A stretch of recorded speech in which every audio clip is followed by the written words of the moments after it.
everyone, good afternoon, and welcome today to our webinar, ESG and Renewable Energy in Africa, in partnership with DLA Piper. It is clear that ESG targets and impact assessments have become an increasingly important part of fundraising for investors. ESG plays a critical role across different sectors, but none so much as in Africa's burgeoning energy sector. As most of you will be aware, renewable doesn't necessarily equal sustainable. In this panel session, we will be hearing from our distinguished panelists as they explore how one can measure long-term impact versus short-term impact, what role does the investor play in this space, and how to mitigate risks associated with ESG investment, and the robust mechanisms that should be and can be implemented to support ESG investment. Before I hand over to Natasha Luther-Jones, Global Co-Chair of Energy and Natural Resources, International Co-Head of Sustainability and ESG at DLA Piper, a few housekeeping rules from Invest Africa. This session is being recorded, and a copy of that recording will be made available to all of our members as soon as possible. Also, there will be an opportunity for questions and answers at the end of the session, so please do submit these over the questions tab. And now, Natasha, over to you. Thanks very much, Ronnie. I'm delighted to be your moderator here today, and I've got a really experienced and insightful panel. So I'm going to ask each of the panelists to introduce themselves and explain why they're interested in this subject matter. Valeria, hand over to you first of all. Hello, everyone. Very glad to be here and to be part of this interesting panel. My name is Valeria Biurrun. I work for DEG. The long name is Deutsche Investitions- und Entwicklungsgesellschaft, very complicated German name. We're a member of the German state-owned KfW banking group. DG is basically Germany's bilateral DFI, Development Finance Institution. And our mission or mandate is to promote private entrepreneurial initiatives in emerging countries or future markets, as we call them, by providing financing, by providing advice to projects that will basically further economic development, and in situations where sufficient private capital is not available or not available at reasonable terms.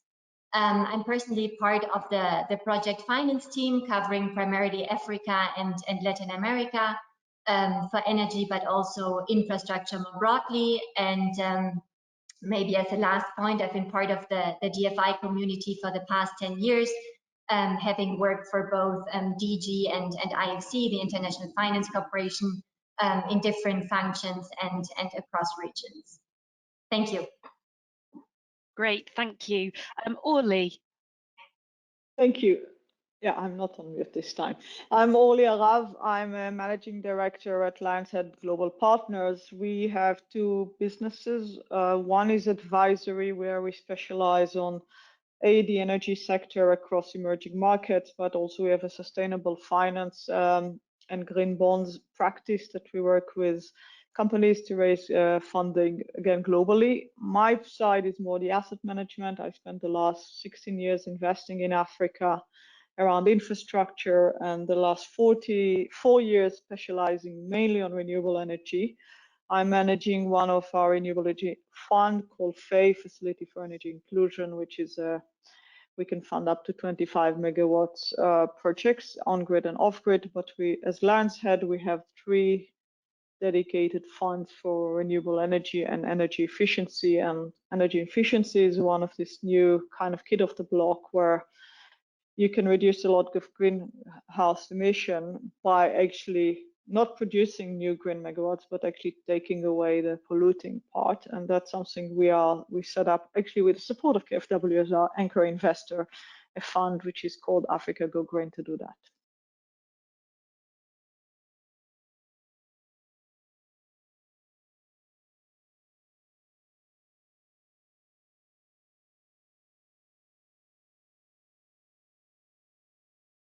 I'm done.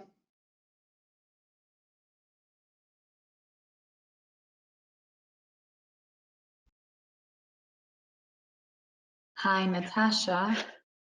Hi, I've lost the sound. I can't hear anyone. Got you back now.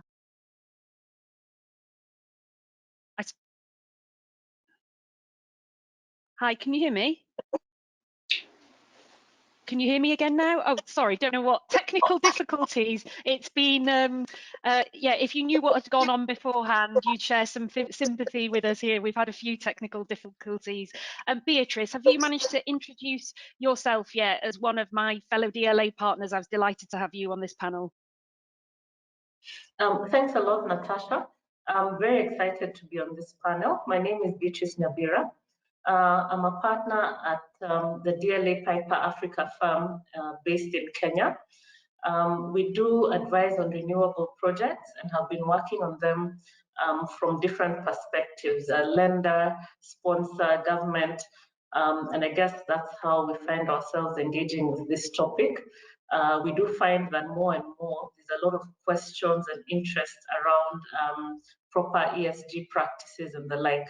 I'm looking forward to a very engaging discussion because I think this is really one of the hot topics at the moment. Likewise, and last but not least, Cathy. Thanks, Natasha, and hello everyone. So I'm Cathy Oxby. I'm the Chief Commercial Officer of Africa Greenco. We are a creditworthy intermediary off-taker for renewable energy in Southern Africa.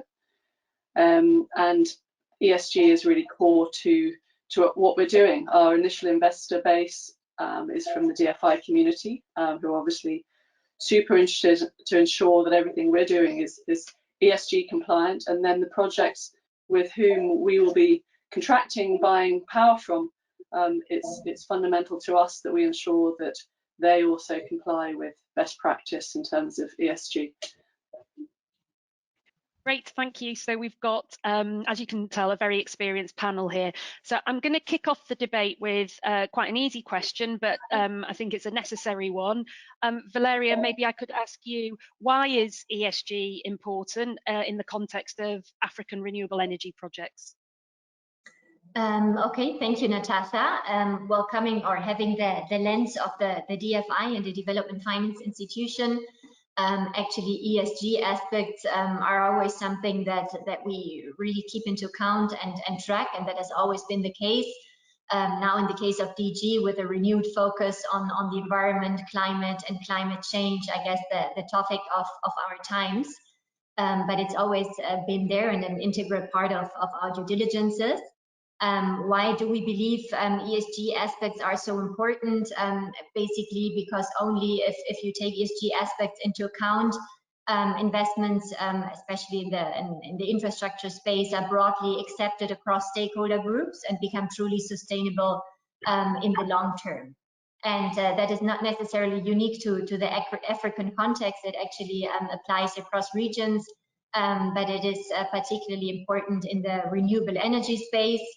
It has been said at the outset, renewable energies are something that are very often perceived as something green and clean and good for the environment.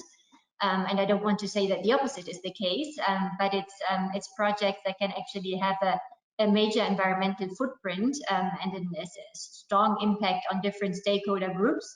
And those aspects can or need to be clearly and carefully managed in order for projects to be successful in the long term. Just to provide an example, maybe if we think of a run-of-the-river hydro plant, for instance, those aspects that we would consider would range from the impact of the river basin to affected communities, needed resettlements and compensations, the presence of rare species, labor standards during construction, supply chain issues. So it's a really broad scale of aspects that we need to consider and take into account. And for us, yes, we consider it absolutely crucial, and it's an integral part of our due diligence missions.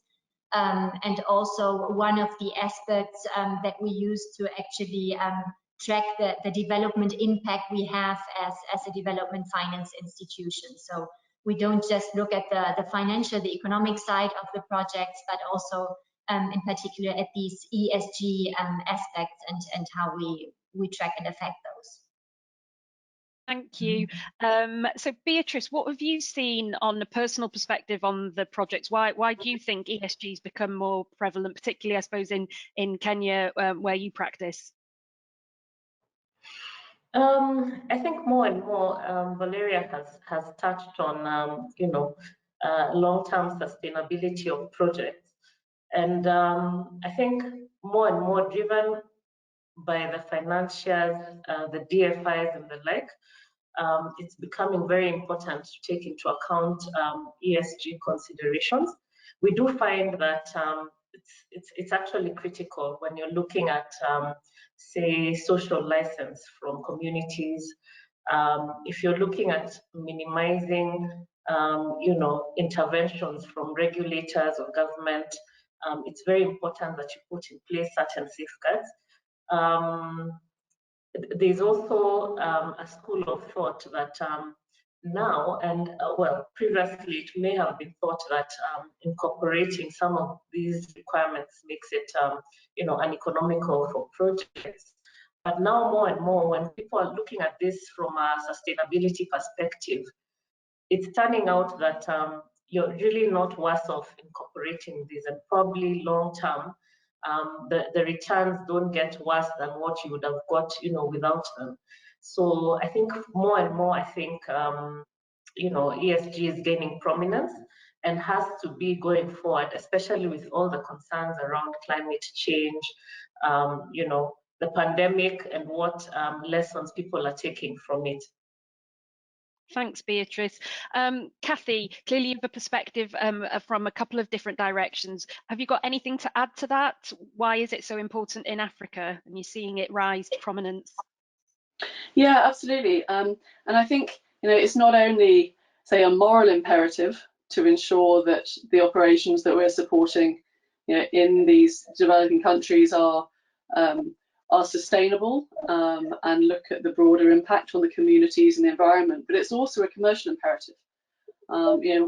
In our role as an intermediary, we're working on a portfolio basis. We'll be selling power into large corporates as well, and increasingly, those corporates want to satisfy their own internal requirements with regard to ESG, and buy green power and are concerned about the supply chain on that side. So, I'd say it's becoming increasingly challenging to do business without taking due, awareness and consideration of ESG. I think all of us have done so for a long time, but now it's really, not a question of choice. Thankfully, it's becoming pretty compulsory. From the commercial drivers, from the corporate world, as well as from the development community and public sector. Thanks, Cathy. I think it's probably fair to say that the three of you touched on the environmental side, and then also the social and the community side. Orli, I know, having spoken to you before, actually, your point you've made to me before is governance. That's a really, really important aspect of that. So why is governance particularly relevant for projects in Africa, and what should people do to look at that side of things?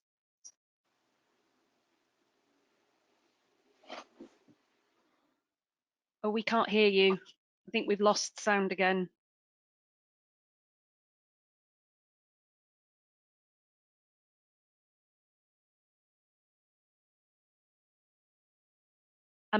Okay, the now other panelists. Oh, yeah. Somebody didn't allow me to mute and unmute. So anyhow, I think it's important to if we look at the process most of us follow, we will do a kind of due diligence prior to deciding on an investment or a business relationship. And in that due diligence, you'll do a very thorough kind of questionnaire, site visit, understand the ESG practice of the company, and then you'll formalize the relationship, and you'll have an agreement which says you need to do over the years A, B, C, and D, or ESG, and we can go on all these shortcuts. But this needs to be internalized in the company and being part of the general DNA. And to do that, you need somebody within the governance structure, i.e. the board, which I've been now sitting on for a couple of years, to ask these questions and make sure that this is not just a lip serve or some sort of a report that shows up once a year. And I can say that I was sitting on a board of a very large company where majority owned by DFIs, and one of their projects that shows up on our door was, we are not following the full IFC performance standards. And I said, that doesn't look to me that you can do this, this is, and they said, but this is not 100% owned by us. I said, well, I don't care what you tell me. First of all, let's understand what's the gap. And second, we went to the ENS specialist to kind of help us to figure out what we should do. But so I think this is where I look at the governance. It needs to be internalized at all levels, from the board to the special committees. If you do a lot of things like infrastructure where ENS is very important. And I think it's not only to look at how you govern it in the, let's say, the mother company, because all of the companies we're all involved in will have opcos on the ground, and there it's very important also that you follow the right ESG, and that governance of the company on the ground, it has much more ears and legs on the ground and see what happens. They can make sure that this doesn't disappear in some sort of one piece of paper with one line, and 2 years later you found that we had 3 casualties, we had done nothing about it. So definitely a practical example there from some of the risks and issues around the governance side of things. Maybe I could turn it to the other panelists and say, do you have any guidance you could provide the listeners to some of the issues and risks that you've seen materialize in a project, in an ESG context? What should the listeners be wary of and consider? Cathy, do you want to kick off? Sure. I mean, I think, we're talking about the community side of things, and I think, all of these renewable energy projects we're talking about involve physical assets and a physical site in the physical community.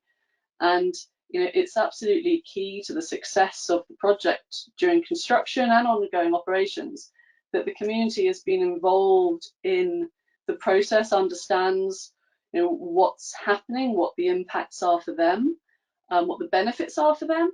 In terms of local job creation, local supply chains, we need to see that the benefit flowing to the local community is not just the new power, but also the skill transfer and the indirect economic benefits flowing from the fact that there is this commercial activity going on their doorstep.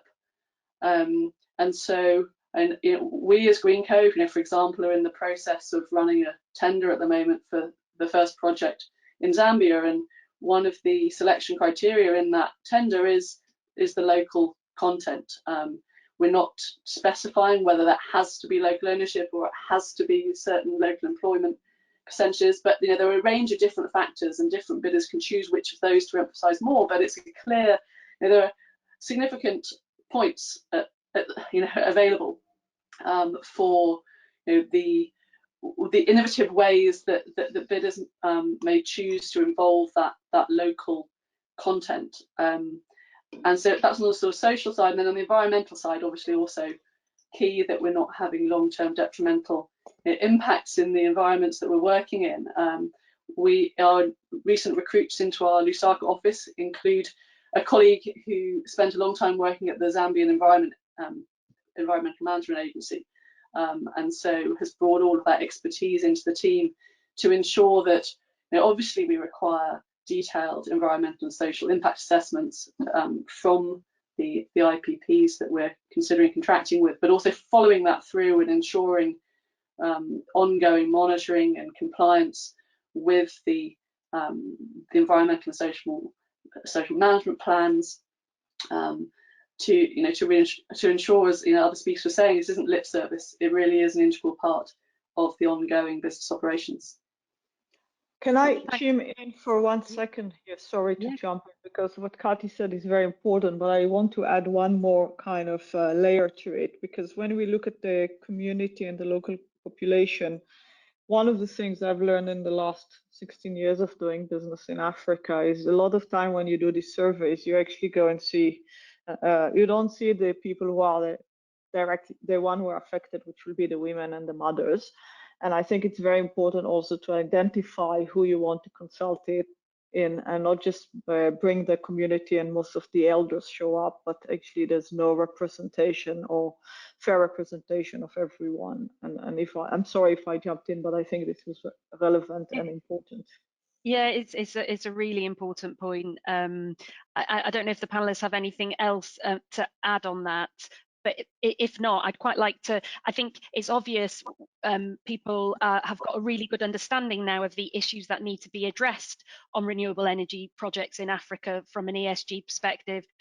But Valeria, I was wondering, how do you, if you're looking in on a project that's been developed by a developer, either from, if you've got a debt hat or equity hat on, how do you looking in, how do you assess the ESG credentials of a project?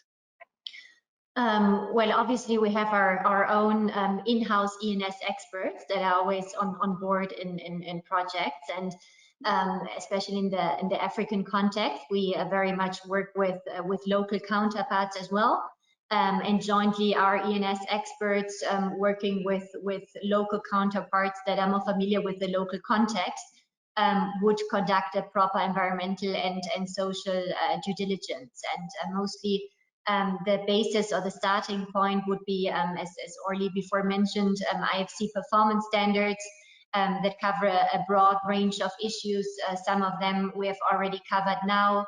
Land is an important topic, the local community, indigenous people, resource efficiency. So it's a broad spectrum of aspects that we would actually cover and consider and really analyze in depth for any project, basically. But we wouldn't just rely on a local due diligence that we are handed over. So we would really, as a development bank, really delve into the topics and make our own opinion, make our own assessments, go visit the sites, and as needed, consult with local counterparts that are more knowledgeable. Thanks, Valeria. Beatrice, what role do you play in this, then, assisting investors or debt providers in looking at the ESG risks from a lawyer's perspective? I guess from a lawyer's perspective, you do come to support that process, because I think we work in a framework where performance standards, there's also laws and the like that need to be factored in. You'd have to look at, say, assistance in terms of communication with communities, looking at the requirements around local content, the expectations, the thresholds that need to be met. Providing guidance from a regulatory perspective, what are the requirements, what happens if those requirements are not met, how can you monitor those? So we do support the process in that way. Thanks, Beatrice. I think it's fair to say we're just seeing an increasing role in the due diligence now. So the lawyers traditionally would look at compliance and regulatory provisions, and then we moved into the world of commercial and assessing whether it's market practice. But I do see this sort of third lens of sustainability and ESG now being applied, and I think it's a move that's definitely taking foot in Africa now too. Orli, when we were talking about assessing ESG credentials and the role investors play in that, can we look at the discussion we had with you before about distributed energy and mini grids? So what role do investors have in deploying ESG on those sorts of projects in Africa rather than the large scale utility projects? Well, I think the importance of the community here and involving the community is very important. I think there is, I wish I could say there is high level ESG for big project you do everything and the light project you don't do. We need to make sure that at least the technical solution follow all the requirements and the IFC performance standards and the likes. But I think here I'm actually looking more to understand, because if you look at the mini grid, if you upset your local community, you won't have customers. So these are our customers, and it's very important that when you design a mini grid there is also the good communication of what to expect, why this is part of your new ecosystem, how this will be deployed, and people have kind of, they are your partners, financially or not, doesn't matter. They are your partner because they will be your clients. I think what we see a lot in the mini grid, the key aspect of mini grid is actually not to put a mini grid, but it's the increase of the power demand through productive use. So how do you actually understand the needs of the community, what type of services you want to package? So I think this is more an holistic approach to be part of the community and kind of their future business partner, in the sense that I'm providing an insurance, not I'm providing the money, I don't provide the service, but at least my clients will provide service as an essential service, and make sure that there is kind of a long-term partnership and understanding, because this is the key success factor. And going back to the first question, why do you need ESG, or why do you need this? Because this is a key success factor to the mini grid. You are actually embedded in a community and providing a social service. Yeah, it's a good point, Orli. Thank you. Cathy or Valeria, do you have anything to add on that? I know, Cathy, you've already touched upon the need for the local involvement. No, maybe, well, as Orli said, I think she covered it very well. Obviously, what is challenging also in those more distributed or remote settings is that it is distributed and remote, and monitoring and measuring E&S aspects becomes more crucial and also more difficult. So that again would require really an in-depth due diligence and very careful handling. And what we experience in our project, and this setting would be particularly conducive to it, is that you really need designated people in charge of those E&S aspects to ensure accountability, to ensure proper monitoring and tracking, and especially in such a distributed and remote setting, that would be very important as well. Yeah, and if I sort of can add there, I think I absolutely agree. You know, given the very physical, local nature of it, then it's one aspect, I think, of the Greenco business model, is that we have a local presence, which helps with that, because we have people on the ground in the country who can go and check, which is much easier than if you're, you know, a DFI whose staff are mainly based remotely. And then I think another point Valeria just touched on is monitoring and reporting. And I think one of the challenges is that a lack of consistency at the moment in how things are monitored and reported, and what different investors' requirements are. So, you know, being on the receiving end, or having multiple DFI investors into a business, means that you may have multiple sets of E&S reporting that don't necessarily fully overlap. And so I think it's in the interest of everyone to improve the consistency across the board, which enables investors to compare apples and apples in a much better way, but also makes it easier for the businesses to comply with a single set of uniform reporting. So we can really isolate and identify those projects which are performing better, and reduce the scope for the statistics to be creatively put together to give the answer that any entity is trying to project.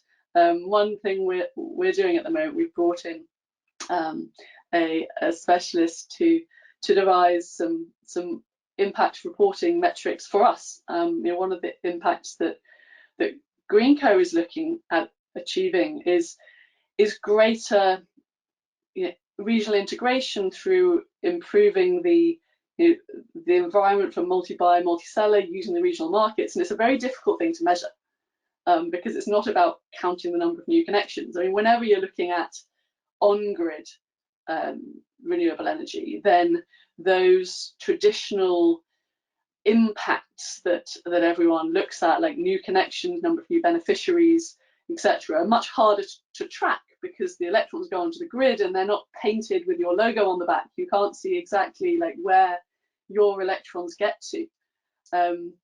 But I do think that it's increasingly important that there's standardization in how these more indirect impacts are reported and measured and monitored, to enable the investment community, the business community, everyone to really have a clear understanding and an ability to judge truly how sustainable each business they're considering is. It's a really important point. The whole myriad of frameworks, reporting. I mean, there are hundreds of different ways and organisations that set out various standards. And I think we've already had both Valeria and Orli mention the IFC performance standards. I know renewable energy projects in other jurisdictions have looked at SASB or GRI. Can I throw something out to you? Are we seeing any good practice or the use of a particular standards coming through? Is it fair to say IFC performance standards seem to be used more? I don't know if anyone wants to pick that up. Well, Orli will. To start, I think I probably, for me, the IFC performance standard is a bit like the 10 commandments. That's the first thing you look at. And then you start thinking of what else should I do. And I think it's generally accepted as the kind of the starting point. If I look at the funds we manage, because we have different stakeholders, we also follow KfW and AFDB performance standards, and we spend a lot of time to understand the three, and they are different in some areas.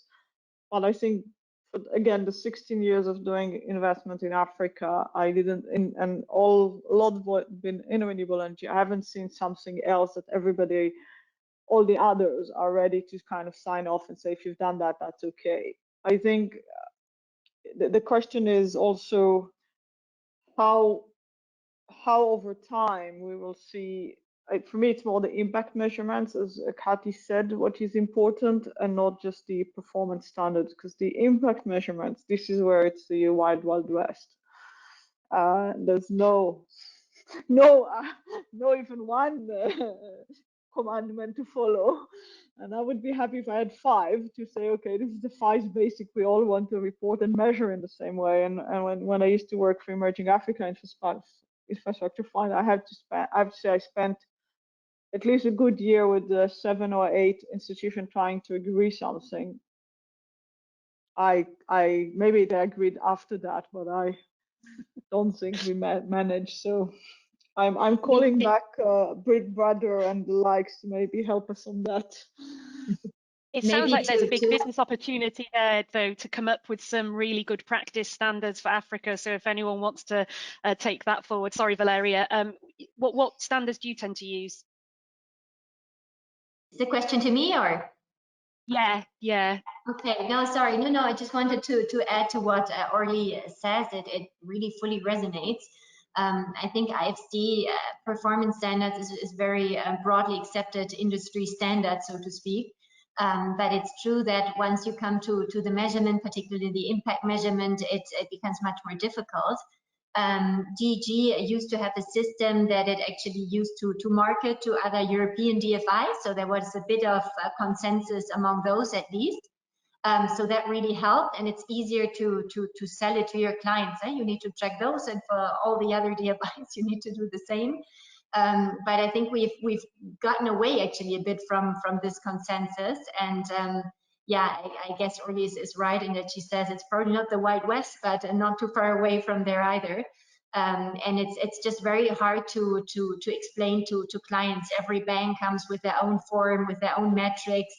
And we clearly need to, now that ESG aspects are on everyone's mindset, I think the next step would be to harmonize and to come up with a more standardized system, not just standard-wise, but also monitoring and tracking-wise. Yeah, it's a really good point. We mentioned before, Valeria, the sort of standard equator principles. Is it fair to say that that is a little bit like the 10 commandments, but it's a very base level and we need to do more now? Is that the case? I think that the equator principles are essentially based on the IFC performance standard, so it's pretty congruent, those two.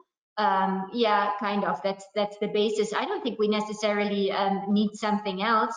I think now with this renewed focus on climate and climate change, what we as DG are doing is to track more metrics on that front that so far haven't been tracked that much, and that ranges from obviously emission levels to internal carbon prices that we are developing and things like that. But I don't think we will move away from IFC performance standards as the basis. Basically, they cover a lot of aspects and cover them very well. Great.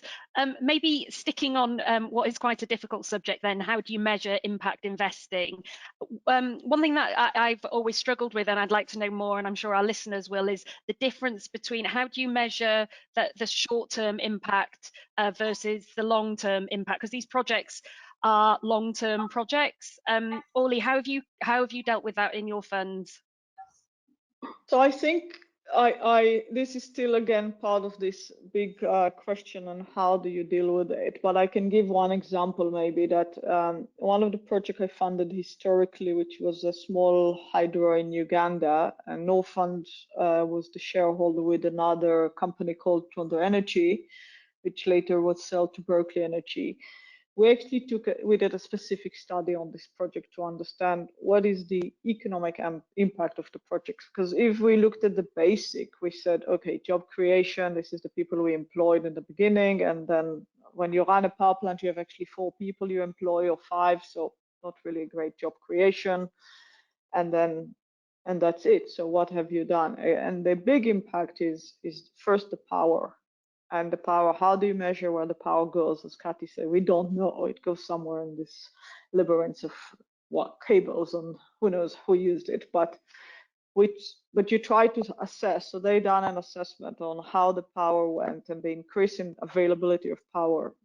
But I think again, looking at being on the ground, the most interesting part for me was to see that before we built the plant, or we funded the people to build the plant, around the plant, there was this little town, Kasese. There was nothing.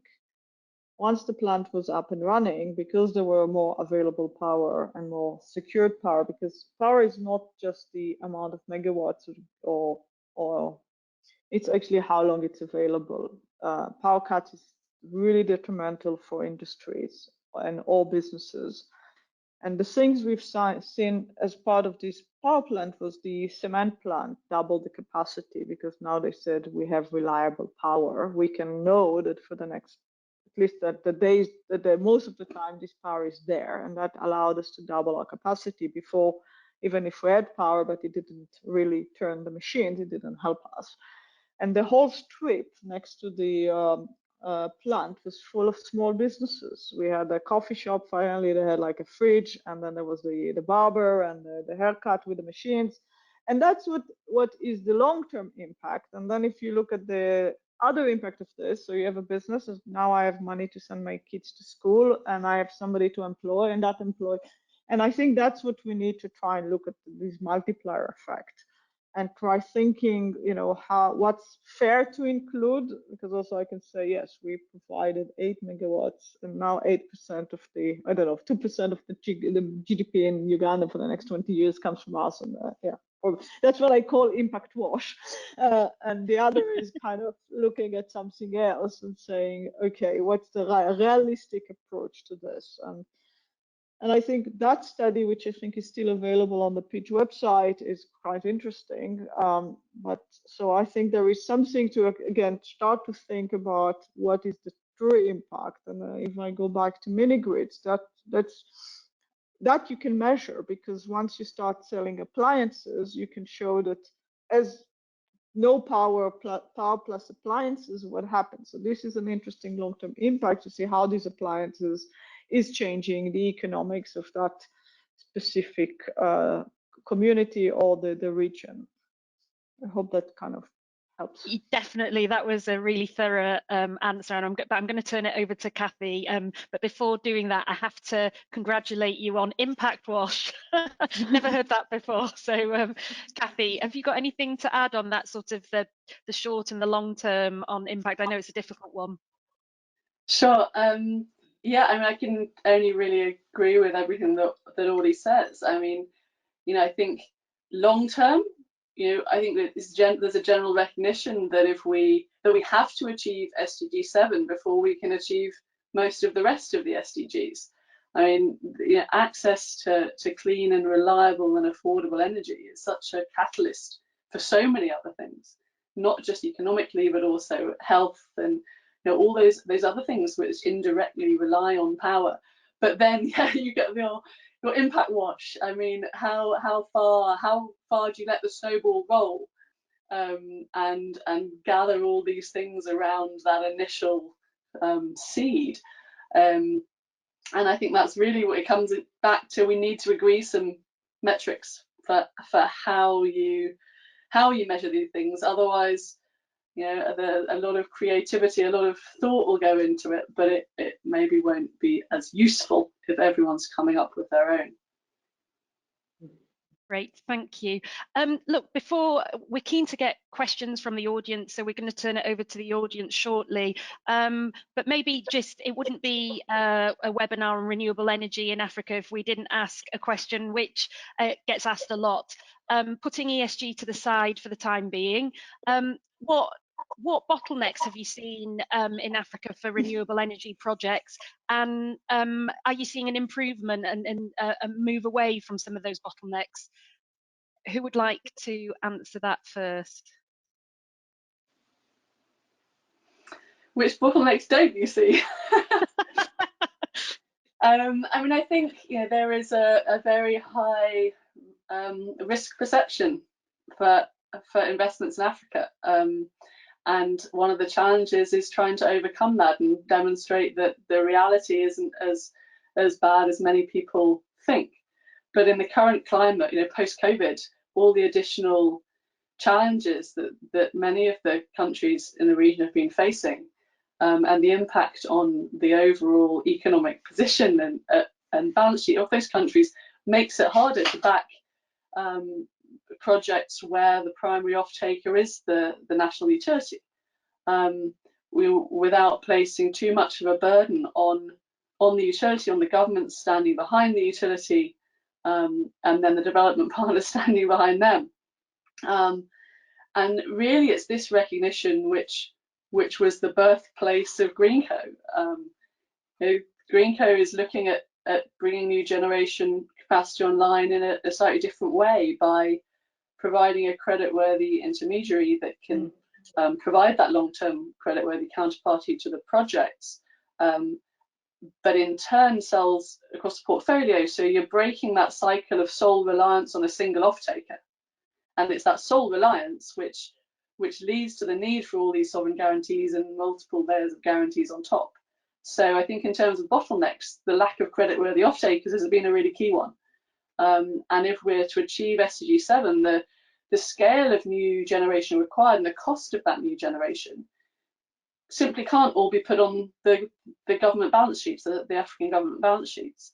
So I think from the development community, there needs to be a willingness to take more risk, to look at business models which mitigate risk in a different way. It's not just about financial instruments, guarantees sort of sitting behind, but actually, power is a physical asset, and there are interconnected grids in the region. You don't have to be locked into a single purchaser. If they default, then the onus is on the person holding the power, whether that's the original IPP or an intermediary, to find someone else to sell that power to. There's a huge power shortage, so let's have some confidence in the fact that the power is needed, and some flexibility around who it's sold to and how, so that risk is shared more evenly, and the regional benefits of renewables are realised. We start using the wind resource in one country to balance hydro in another, and when the sun's shining somewhere, it's not somewhere else. We can arrive at more efficiency if we take that broader approach. And I think that is being increasingly recognised, particularly by the countries themselves, by the regulators, and by the African Union. The move towards regulatory harmonisation. There's a lot going on to improve the regulatory environment to allow private sales and open access to the grids. So hopefully that particular roadblock is improving in a way which is more affordable for the countries also. Yeah, it's a really good point, and hopefully we see more liberalisation, and then you know, the ability to do more corporate PPAs, so that drive coming from credit-worthy corporates as well, as you say. Beatrice, before I open it to the questions from the audience, have you got anything you'd like to add to what Cathy was saying about some of the risks that you're seeing moving for renewable projects now?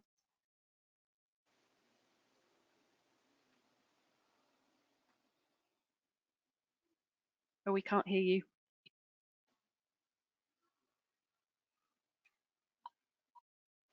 No, it's not. Okay. So, oh yeah, you're back, Beatrice. Yeah. So I think one of the big challenges is around early stage funding, so that projects can be packaged in a manner that can attract investment. So you do find that a lot of the projects start with you know, the sponsors who maybe are not adequately funded.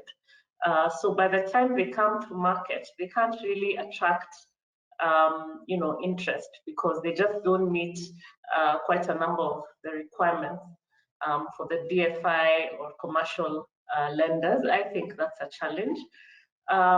Then sometimes the regulatory front, you do find when there's no certainty around what the law is, what, you know, when you have cases where, say, permits are cancelled or suspended arbitrarily, or there's changes in law, then again, that could then be a bottleneck towards attracting investments. Sometimes it's also not clear how investors can exit some of these investments. And I know in African markets, in more developed markets, you'd have options. You could get strategic investors probably on the stock, get onto the stock exchange or securities exchange.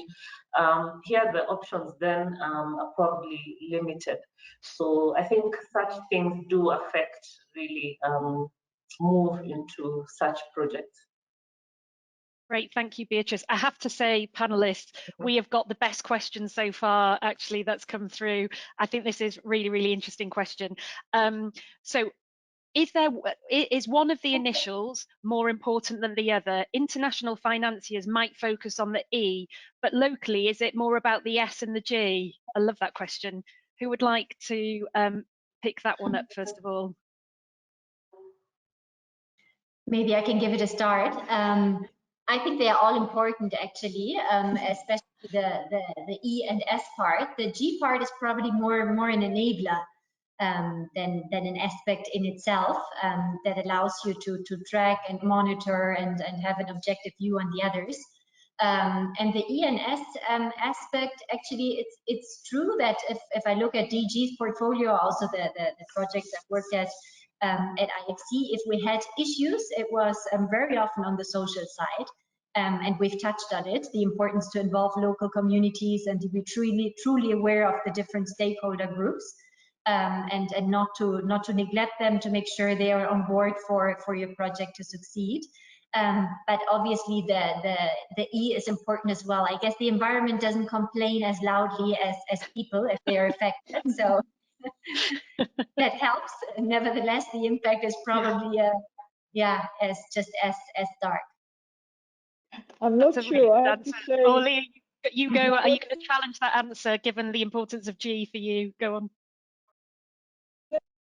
So I pressed my phone by mistake instead of unmute. Can you still hear me? Yes, we can hear you. I was just saying, I think the 12 months of lockdown, I do think we can see what the environments want to tell us. Do you have a view on whether one is more important than the other, though, or do you think they're all equally Valeria important? read my mind. Okay. Cathy and Beatrice, would you like to add to that? Cathy's going to go.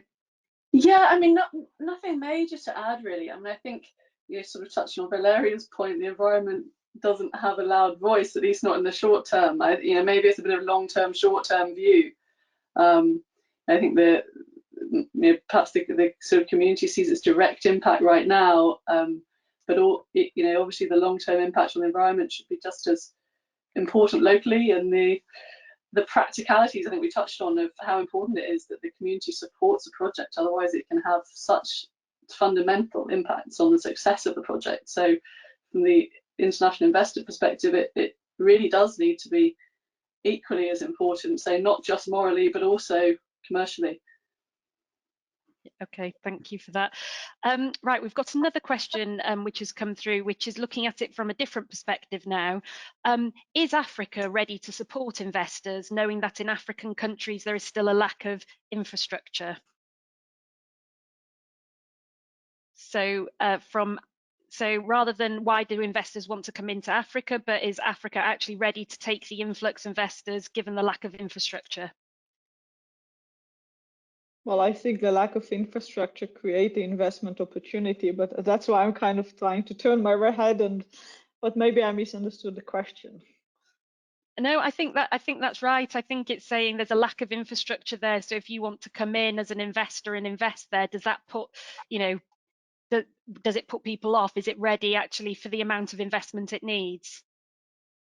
I think it does create a huge amount of opportunity, and also the opportunity to help shape the environment. I mean, I think we found that we've been able to input into some of the regulatory changes that have been going on. For example, there is that willingness to work together and think differently in order to bring in the infrastructure. I mean, yes, it's you say it's like chicken and egg, and it does require a different risk appetite, perhaps, to see the sort of the potential and not see the roadblocks so strongly. But yeah, huge opportunity. If I can add one thing, and we all have it in our head. We say Africa, but this is 54 countries, if you include the North Africa, and they are so different from each other. And there are a lot of countries that are very ready for investment, and we saw millions and billions of dollars going for investment. And there are smaller countries that have done a fantastic work. So I think for me, it's what's the question? Is this investment make sense? If it makes sense, then do it. Doesn't matter, what I always say, there's no good countries or bad countries. There are more good projects and bad projects. And I rather take a good project in a bad country rather than have a great country with a bad project. That's a really good motto. We've just had another question come through, which is quite long, so I'm going to read it out now, which is: ESG and sustainability is often framed as something done to Africa or brought into Africa from the West, which assumes that foreign standards and definitions can or should even be applied to Africa. But what does ESG mean to local African businesses, and how typically through supply chains can larger corporates support local businesses' ESG improvements?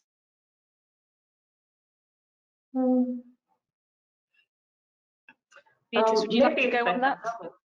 Yeah, let me have a go. It's pretty long, but I caught the end of it. I think to some extent, whoever has posed that question is right, because some of these standards or principles that may be applied here may not suit the local context. But I think when you look at it holistically, they're not applied in isolation. I think the application has to be together with, say, the local requirements, the local legal requirements, looking also at the environment and situation. So I think these typically have to be framed that way. As to what it means to African businesses, it portends or provides a very big opportunity, because I think this is where issues such as local content come in, upskilling, training on the job, and those kind of things.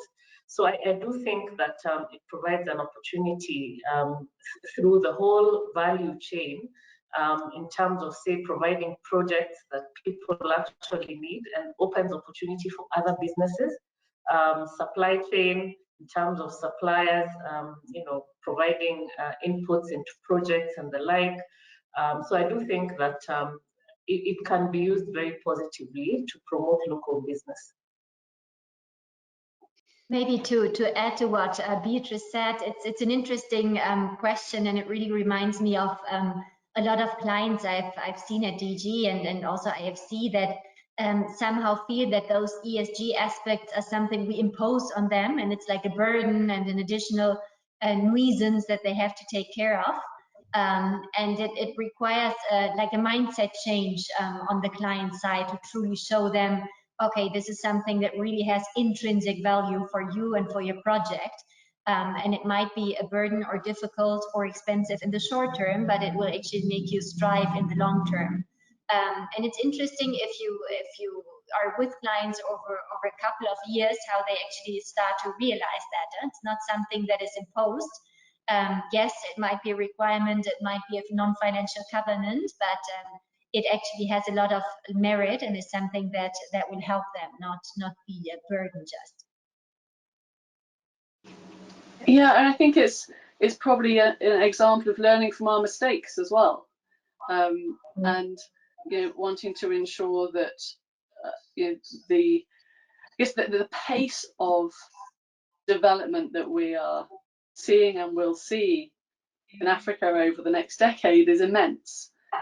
We need to make sure that that's done in a sustainable way, and it maybe links back to the previous question. You know, kind of is Africa ready for it? We need to make sure that, you know, it isn't just our doors wide open, come and invest, you know, in any way, shape or form. You know, that there are protections around how that's implemented to ensure sustainability and that the local benefits really do flow through into the countries and the communities.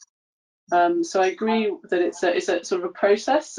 Maybe the name ESG may have been imported, but really it's about working in a sensitive way in the environment and taking the local context into account. It's not tick box. It's really, done properly, is looking at the needs and the requirements and the sensitivities of the environment that you're working in. Thank you. Orli, do you want to have the last say on this? If I can, just 2 things, because I think let's not forget that a lot of the local laws requiring ESG are not too far from IFC performance standards. So it's true that it looks like as we're coming with this bulldozer, but it's not. But the other thing is, which is important, and it's maybe not for infrastructure per se, but when you are today trying to sell services to the younger generation, and someone younger than me at least, they do care about, you know, ESG. You know, there's a huge change in perceptions about, I want to know that where my clothes are coming are more sustainable. I don't want to ruin the forest tomorrow. So you do it also because this is a business sense, because your clients want it, and I think this is where it's important, and it will come to the infrastructure services over time. Maybe when you have a choice between no power and power, I'll take any power I'm given, and I'm not saying no, I just want wind now because it helps the environment, because the impact of no power is much worse than not than having any source of power. But I think once you get your basic needs, you'll start saying, actually, if I have other sources, why is my country or my providers don't do more for it? Thank you, and that's a good place to end up on. We're out of time, so I would just like to say thank you very much to the panelists. That was a really interesting debate. Thank you.